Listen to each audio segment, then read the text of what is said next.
السلام علیکم ورحمۃ اللہ وبرکاتہ۔ کیا غیر مسلم کا مسجد کی تعمیر میں پیسہ لینا یا مسجد کے کام میں پیسہ لینا جائز ہے، یا اس کا کوئی سامان وغیرہ بھی لینا جائز ہے یا نہیں؟ اس کے بارے میں تفصیل سے جواب دیجیے۔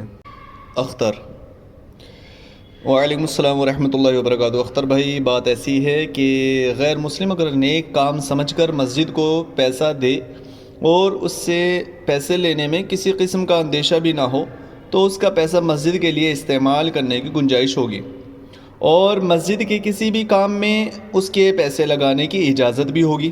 لیکن اگر وہ سود خور اگر سود کی رقم مسجد کو دے تو اس کا لینا اور مسجد میں استعمال کرنا جائز نہ ہوگا، لیکن اگر حلال رقم مسجد کو دے تو استعمال کرنا درست ہوگا۔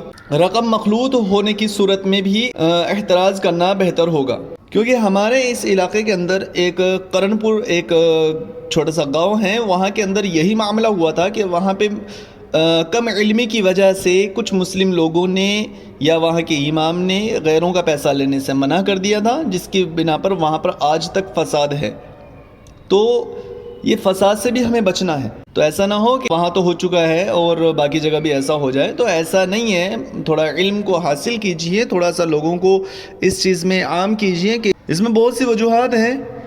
خیر، امید ہے آپ میری بات کو سمجھ گئے ہوں گے۔ السلام علیکم ورحمۃ اللہ وبرکاتہ۔